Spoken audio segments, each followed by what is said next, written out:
Guys, this is iPiano. Welcome back to So Wizard. Boy, it's been a long time since my last video. What, like three months or something? What happened in there? Well, you see, the thing is, school started. I moved back out to college. I'm out here in Rapid City for my sophomore year now, and you know how it gets. Maybe classes are difficult, and I didn't have time to record videos. But now I've got time to record a video, so that's what I'm doing. And there's a lot of stuff to show you because I've been able to keep the server running and get on it every once in a while. As you can see, I've kind of developed this area quite a bit more from the last video. Completed a few things that I was talking about then. So this video, what I'm going to do is I'm going to walk you guys through the process of creating an item called the Pickaxe of the Core. And that will showcase a number of the different things that I have created since the last video. So let's get started. First off, I finished off the Essentia system that I was talking about at the end of the last video. I now have it set up so that I can burn items in my alchemical furnaces. It'll go down this pipe, underground, and up to here, and sucked into this buffer right there because of these three bellows. Then it will get sucked through the buffers here one at a time until it gets to one that has the correct jar attached, and that'll have a higher suction level than the next buffer, and it'll just get drawn into the correct jar. So to create the core, I need Ignis, Perfodio, and Census 8 each. All of those I believe I do have already stored. There's the Census, there's the Ignis, and there's the Perfodio, and they'll have enough. But say I didn't have enough fire. Well, it's really easy. All I would do is go over here, throw in a couple of pieces of coal into the furnace here, and it'll break it down, and it'll get sucked out of these alembics right away. And if we go over here and take a look at the Ignis jar, it should be increasing in front of our eyes after a couple of seconds of travel. And there we go. Okay, so that's part one done. We got the right Essentia.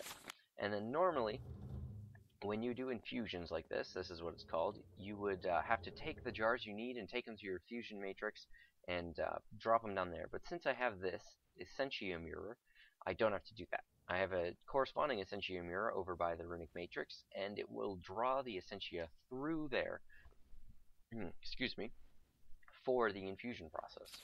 So what do I need next? I need a Thaumium pickaxe and these 4 items. Well, I already have the items, I just need to make the pickaxe. And that's really easy. It's exactly the same as a normal pickaxe, I just use Thaumium instead of another metal. Okay, so we have the items required for the infusion. Next step is go to the Infusion Matrix. I found a nice little mushroom island here, and this is where I set up my Thaumcraft magical land, or whatever you want to call it, all my magical equipment. So this is the Runic Matrix, the Infusion Matrix, whatever you want to call it. And how it works is you place an item on the center pedestal. That's the main item to be infused. Then you place the items to infuse it with on the surrounding pedestals. And this is a somewhat unstable process, but it can be made more stable by placing things symmetrically. So I have items across from each other, and that helps keep the process more stable as I go. If the process becomes unstable, there's a chance that these items could be destroyed or knocked off their pedestals or bad things. So it's nice to keep that stable as you go. And there's the corresponding Essentia mirror. So once I start the process, you will see the Essentia required drawn through there into this Runic Matrix block. So let's kick this off. So you can see that's the required Essentia, and as it absorbs some, the number goes down. Once that all 3 of those Essentia types hit 0, it will start breaking these side pieces apart and sucking them into the middle and infusing them with the pickaxe. And once that's done, we'll be left with a Pickaxe of the Core. Fairly simple enough. Nothing went wrong. Good to hear. I didn't expect anything to happen. This is listed as an instability of negligible. Some things have an instability of dangerous, and I think that's the 2 limits of the scale here. The Osmotic Enchanter, yeah, that one's a dangerous. And that's actually what I'm going to go use next. But first I want to show you guys something called, what I believe is called a candle room. And basically I've got all these candles down here in a very nice symmetrically square pattern. And that just helps to keep the process stable as it goes. Placing occult items such as heads and candles around will keep this stable according to the entry in the Phenomenon. So next up, I'm going to go over here, take my pickaxe of the core to this item called the Osmotic Enchanter, and that was created by infusing a normal enchanting table with a bunch of stuff. And how this works is I put it next to these totems with Niter on top, which it draws its power from, and I put in a wand and an item to enchant. And then I get to pick what enchantments I want. So I'm going to go with Fortune, Repair, and Efficiency. Yeah, Repair. No, I'll go with Unbreaking. Unfortunately, they are kind of mutually exclusive. I can't have both. And depending on what I choose and what levels I choose, different amounts of Vis will be required. As I up the levels, you'll see the amounts of Vis increase drastically. So then, once I've got everything in there, I just hit the start button. And we hear this strange hissing noise, and we see runes, and it's a generally dark magic time. It's all good. So once all three of these little vials reach the top, the item will be enchanted, and it'll be done. Unfortunately, this wand doesn't have enough Vis to finish the enchantment. So what I'm going to do is take the wand out and go charge it up, and the enchantment will stay right where it is while I do that. So over here, I've got a bunch of nodes. As you can see, you may remember from my earlier videos, these are what I get Vis from. And they are on top of these node stabilizers. So how did I get them here, and what does the stabilizer do? Well, I unlocked a page in the Phenomenon called Node in a Jar. And basically, I build this structure around a jar, or a node, and I tap it with my wand, and it shrinks the node down into a jar that I can take and carry around with me. And then I can place them and break the jar, and I get a node wherever I want it. And I put them on top of these node stabilizers so that while the nodes are here, they don't attack each other. Because if nodes are near other nodes, they will kind of zap each other and absorb energy from one another, and that's generally bad. So then I just take my wand, stick it on the pedestal, and it will slowly charge itself up from the surrounding nodes. However, while that's happening, I actually have a different wand I can use, or rather, this one's not a wand, it's a scepter.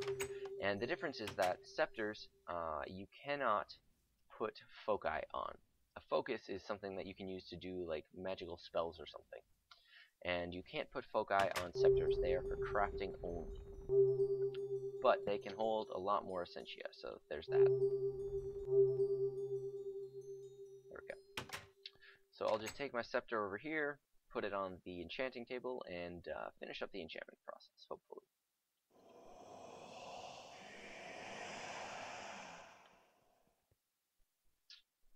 Alright, that's getting charged up, nice. Takes a while, but it's easy. There we go. We have an enchanted pickaxe of the core. And so what's so special about this pickaxe of the core?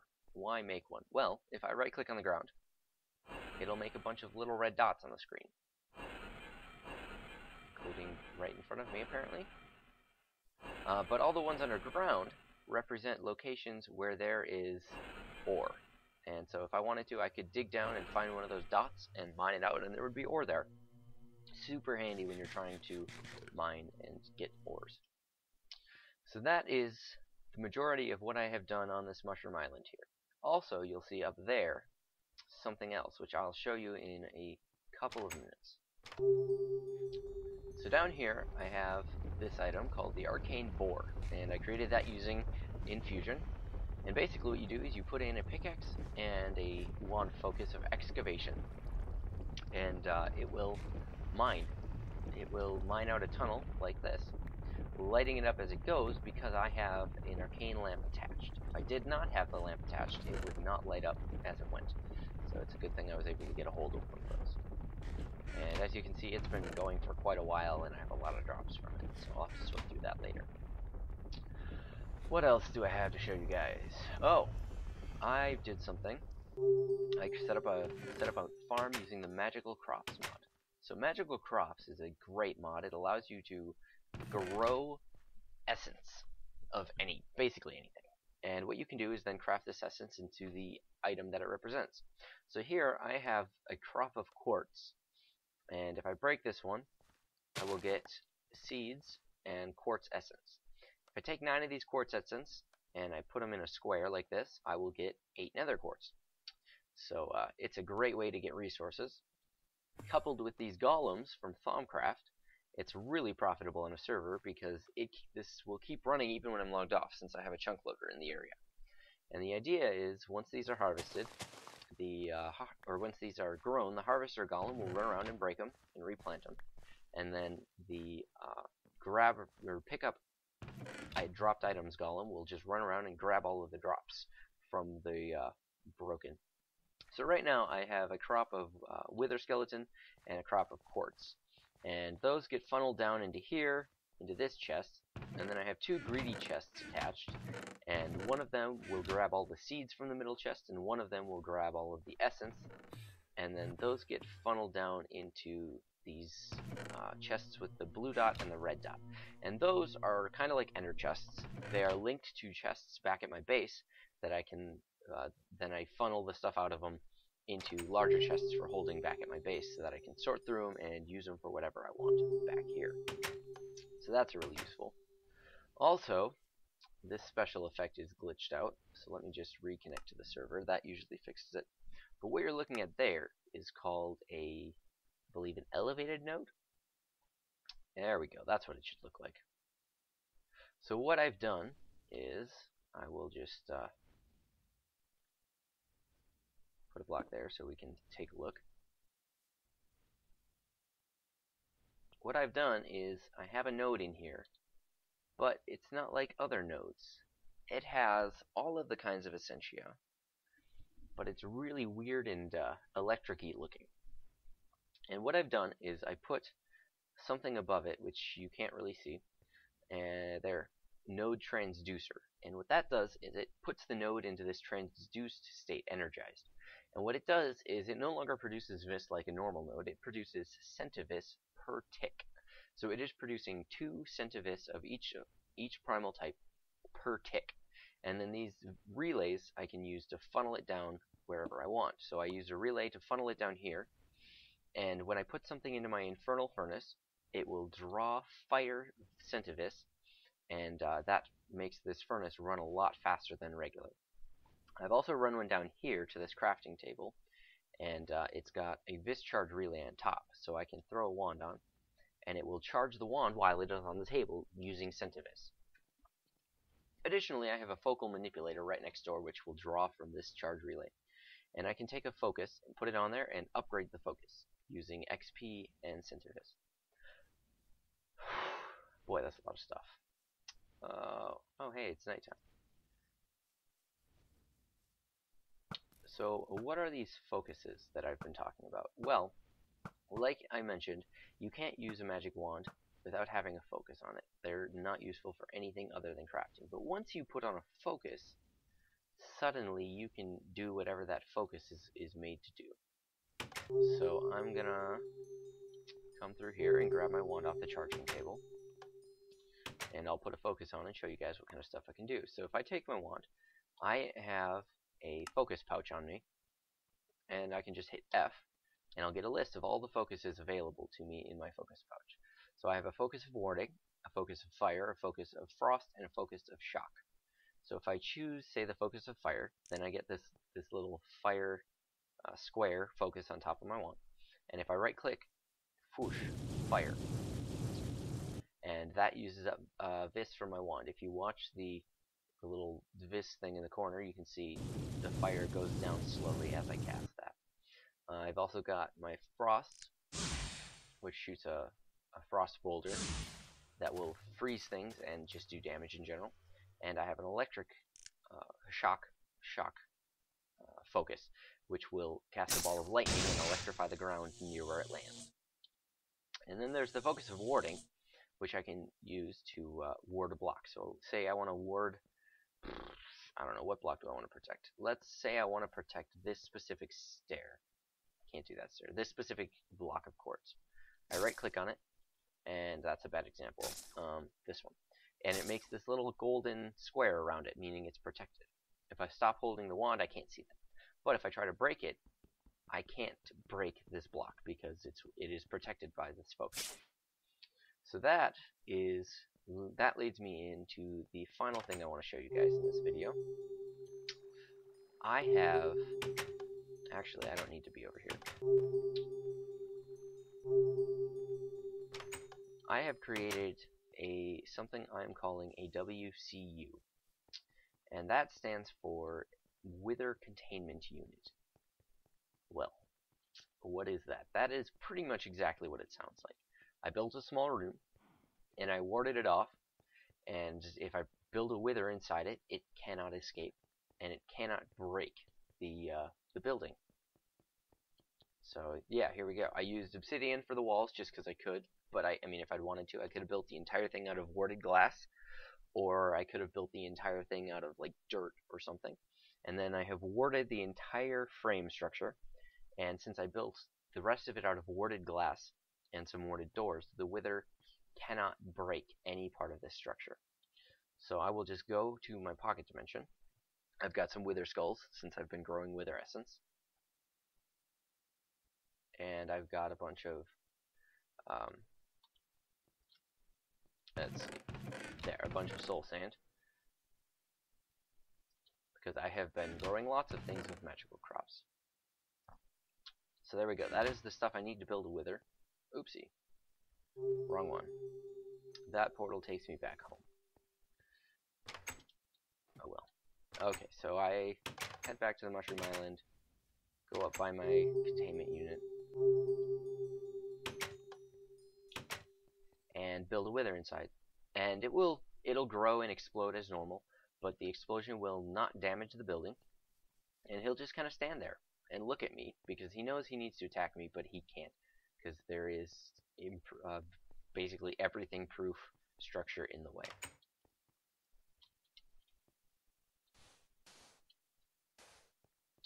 Alright, so we got the body, next we put on the 3 heads, and then we get the hell out of here before he explodes. Because if I'm in there when he explodes, it'll do damage to me.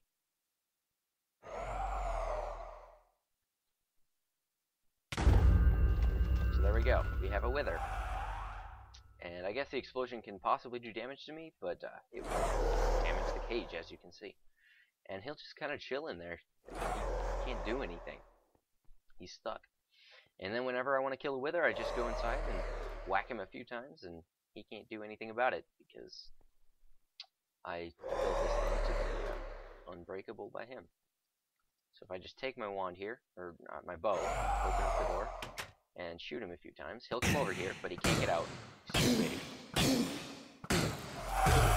Eventually he'll become impervious to arrows, and I can switch over to his sword and kill him the rest of the way with that.